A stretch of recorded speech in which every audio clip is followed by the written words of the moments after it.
اس نے کہا سب سے قیمتی ہیرے وہ ہے جو تیرے سر کے تاج میں لگے ہوئے ہیں، مجھے تیرا تاج چاہیے۔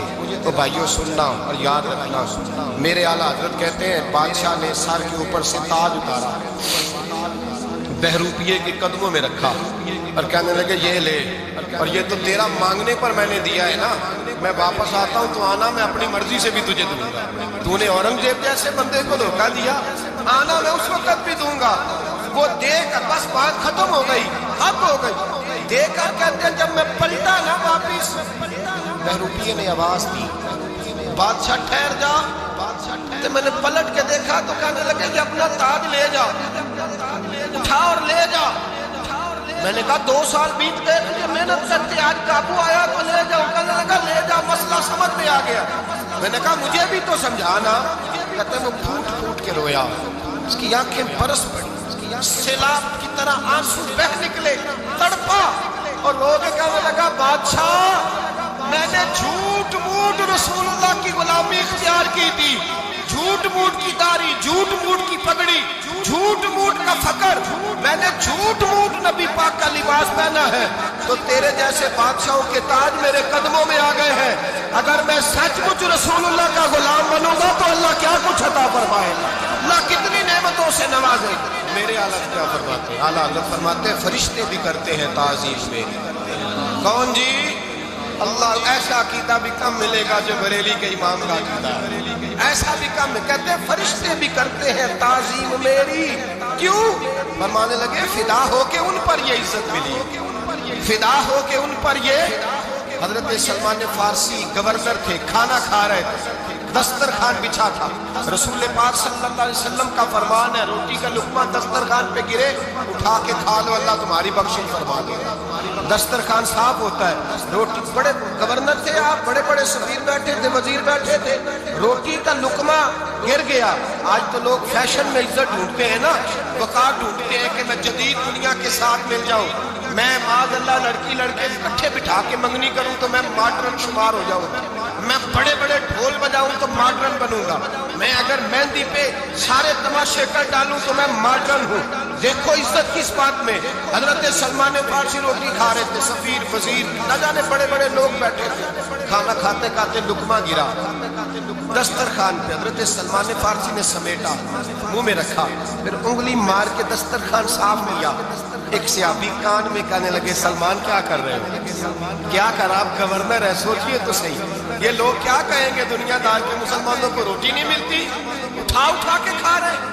کان میں بات کی، کان میں۔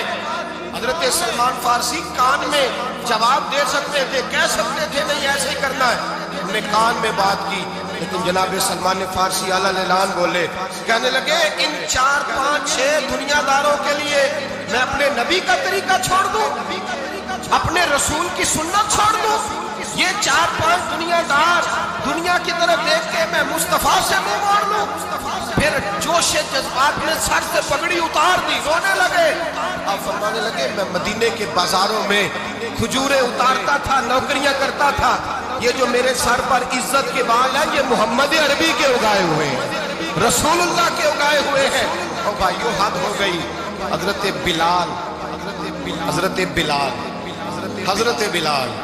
رضی اللہ تعالی، حضرت بلال آئے جناب عمر سے ملنے، کیسے وہ کسرا بھی آئے تو عمر خاطر میں نہ لائے، پر بلال حبشی دروازے پہ داخل ہوئے تو فاروق اعظم نے کرسی چھوڑ دی، ہاتھ باندھ کے کونے میں کھڑے ہو گئے، کالا رنگ ہے، نام بھی لکھنا نہیں جانتے، زمانے میں تعارف کوئی نہیں۔ حضرت عمر نے ہاتھ باندھا ہے، لوگ کہنے لگے عمر تو کیسے ہو، کس طرح سے نہیں ڈرتا، یہ کون آ رہا ہے جس کے لیے تیرا اتنا استقبال ہے؟ حضرت عمر کہنے لگے چپ کر جاؤ، اس کی بات نہ کرنا، اسے آنے دو، اسے آنے دو، اس کی بات نہ چھیڑنا۔ حضرت سیدنا بلال آئے، کہنے لگے امیر المومنین کیا کر رہے ہو؟ فرمایا نہیں چپ کر یار، بازو پکڑا، اپنی کرسی پہ بٹھایا۔ حضرت بلال کہنے لگے حضور میں غلام ہوں، مجھے تو طریقے بھی نہیں آتے ان کرسیوں پر بیٹھنے کے، میں تو غریب ماں کا بیٹا، غلام باپ کی اولاد، سلیقہ، یہ آپ کیا کر رہے ہیں؟ حضرت عمر کہنے لگے بلال تھا تو غلام ہی، پر جب سے مصطفیٰ کا غلام بنا ہے تو ہمارا امام بن گیا ہے، اب تو امام ہے رسول اللہ کی امت کا۔ فرمایا وہ مجھے دن یاد ہے جب مکہ فتح ہوا تھا، بت ٹوٹ گئے تھے، بڑے بڑے سردار تھے، اور میرے نبی نے فرمایا بلال سے کہو کعبے کی چھت پہ چڑھ کے اذان دے۔ تو لوگوں نے کہا حضور یہ سارے جل گئے ہیں، کسی اور کی ڈیوٹی لگا دے۔ حضور نے فرمایا چپ کرو، بدر میں مار کھا کے اذان پڑے تو بلال، احد میں پتھر برسے اذان پڑے تو بلال، تپتے صحراؤں میں پڑے تو بلال، ہر جگہ مار کھائے تو بلال۔ اور آج اگر اللہ نے عزت دی ہے تو میں لوگوں کو دیکھ کے بلال کو عزت نہ دوں؟ میں بتانا چاہتا ہوں کہ رسول اللہ کی غلامی میں عزت ہے۔ فرمایا کوئی اوپر نہیں چڑھے گا، ابو بکر بھی نیچے، عمر بھی نیچے، عثمان و علی، طلحہ اور زبیر بھی نیچے۔